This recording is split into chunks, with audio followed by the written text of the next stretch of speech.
നമസ്കാരം സുഹൃത്തുക്കളെ, നൗഫലാണ്. എന്തൊക്കെയുണ്ട് വിശേഷം? എല്ലാവരും സുഖമാണെന്ന് വിശ്വസിക്കുന്നു. 2 ദിവസമായിട്ട് വീഡിയോസും കാര്യങ്ങളൊന്നും ഏറ്റു വരാൻ പറ്റിയിരുന്നില്ല. കുറച്ച് തിരക്കും കാര്യങ്ങളൊക്കെ ആയിരുന്നാൽ വീഡിയോസും കാര്യങ്ങളൊക്കെ ഏറ്റു വരാൻ പറ്റിയിട്ടില്ല. സോ എന്താ പറയുക, ഇന്നിപ്പോൾ വീഡിയോ ആയിട്ട് വരാൻ വിചാരിച്ചു. അതുകൊണ്ടാണ് കേട്ടോ ഇന്ന് വീഡിയോ ആയിട്ട് വന്നത്. എല്ലാവർക്കും സുഖമാണെന്ന് വിശ്വസിക്കുന്നു. ഇന്നിപ്പോൾ മെയിനായിട്ട് എന്ന് വെച്ചിട്ടുണ്ടെങ്കിൽ ഇന്ന് രാവിലെ എണീറ്റപ്പോൾ തന്നെ ഫസ്റ്റ് ന്യൂസ് എന്താ കേട്ടതെന്ന് വെച്ചിട്ടുണ്ടെങ്കിൽ ഹൂതികൾ എന്താ പറയുക, കപ്പൽ തട്ടിയെടുക്കുന്നു എന്നുള്ള ന്യൂസാണ് ഇപ്പം രാവിലെ മോർണിംഗിൽ തന്നെ കേട്ടത് കേട്ടോ. അപ്പം അതിനെപ്പറ്റി ഒരു 2 വാക്ക് പറഞ്ഞിട്ട് പോകാമെന്ന് വിചാരിച്ചിട്ടാണ് ഇന്ന് വീഡിയോ ആയിട്ട് വന്നത്. അപ്പോൾ നമ്മൾ വീഡിയോ ആദ്യമായിട്ട് കാണുന്ന ആളുകളാണെന്നുണ്ടെങ്കിൽ ഒന്ന് സബ്സ്ക്രൈബ് ചെയ്യാൻ മറക്കരുത്. അതുപോലെ തന്നെ വീഡിയോ മറ്റുള്ളവർക്ക് ഷെയർ ചെയ്യാനും, വീഡിയോ ഇഷ്ടപ്പെട്ടാൽ ലൈക്ക് ചെയ്യാനും മറക്കരുത് കേട്ടോ. അപ്പം വീഡിയോന് മുന്നോടിയായിട്ട് ഈ കാര്യങ്ങളൊക്കെ ഉണ്ട് പറയണം.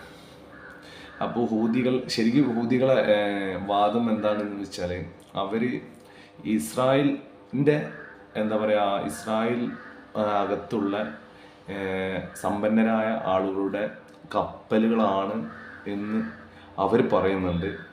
അതിൻ്റെ എത്രമാത്രം ശരിയാണ് തെറ്റാണെന്ന് അറിയില്ല കേട്ടോ. അതിന് ഇതുവരെ ന്യൂസ് റിപ്പോർട്ടുകളൊക്കെ അതിന് റിപ്പോർട്ട് ചെയ്ത കാര്യങ്ങൾ ഇത്രയൊക്കെയാണ്. അതായത്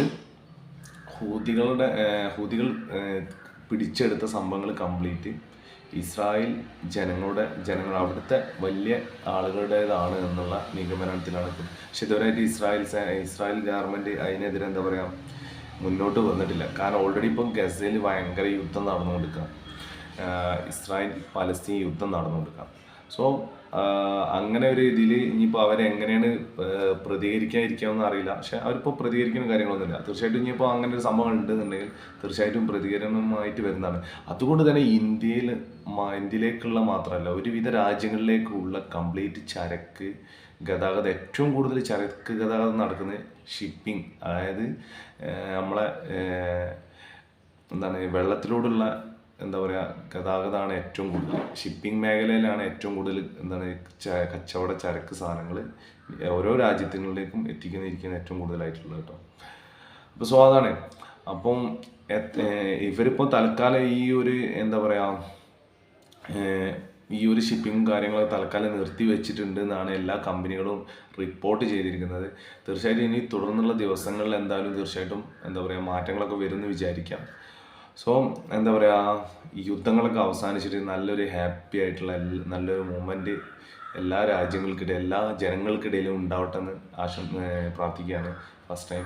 പിന്നെ അതുപോലെ തന്നെ എന്താ പറയുക, ഇങ്ങനത്തെ ഒരു യുദ്ധം എന്ന് പറഞ്ഞിട്ടാണെന്നുണ്ടെങ്കിൽ ഒരു രാജ്യത്തിൻ്റെ തന്നെ ഏറ്റവും നിലനിൽപ്പ് തന്നെ എന്നും അവതാളത്തിലാവാൻ സാധ്യതയുള്ളൊരു സംഭവമാണ്. കാരണം അവിടെ സാമ്പത്തികപരമായും അതുപോലെ തന്നെ ഒരുപാട് ദോഷങ്ങൾ ചെയ്യുന്നുണ്ട്. ഇപ്പം പലസ്തീനെ തന്നെ അല്ല, ഇസ്രായേലിൽ തന്നെ ഒരുപാട് രാജ്യങ്ങൾ ഇപ്പോൾ കുറ്റപ്പെടുത്തുന്നുണ്ട്.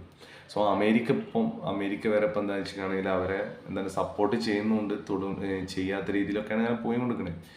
അതെന്ന് വെച്ചിട്ടുണ്ടെങ്കിൽ അവിടെ ഇലക്ഷനും കാര്യങ്ങളൊക്കെ വരാൻ പോവാണ്. സോ ഇലക്ഷനും കാര്യങ്ങളൊക്കെ വരുന്നതിന് മുന്നോടിയായിട്ട് ഇനി എന്താ പറയുക, ഇത്രയും അവിടുത്തെ ആളുകൾ അമേരിക്കയിൽ മാത്രമല്ല കേട്ടോ, എല്ലാ യൂറോപ്യൻ രാജ്യങ്ങളടക്കം എല്ലാ രാജ്യങ്ങളും ഇസ്രായേലിനോട് വെടിനിർത്തേണ്ട ഒരു കാരണം കൊച്ചു മക്കളെയാണ് അവർ കൊല്ലുന്നത്. ഒരിക്കലും ഇതുവരെ ഹമാസിൻ്റെ ആരും പിടിക്കപ്പെട്ടിട്ടില്ല എന്നുള്ള കാര്യങ്ങളാണ് ഇതുവരെ നമുക്ക് അറിഞ്ഞിട്ടുള്ളത്.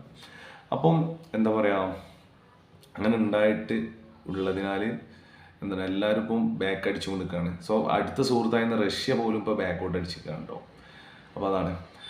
സോ ഇന്നത്തെ വീഡിയോയിൽ മെയിനായിട്ട് പറയാനുണ്ടായിരുന്ന ടോപ്പിക് ഇതായിരുന്നു. അപ്പോൾ നമുക്ക് എന്ത് ചെയ്യാം, നാളെ പുതിയ വീഡിയോയുമായി വീണ്ടും കാണാം. അതുവരെ നന്ദി, നമസ്കാരം.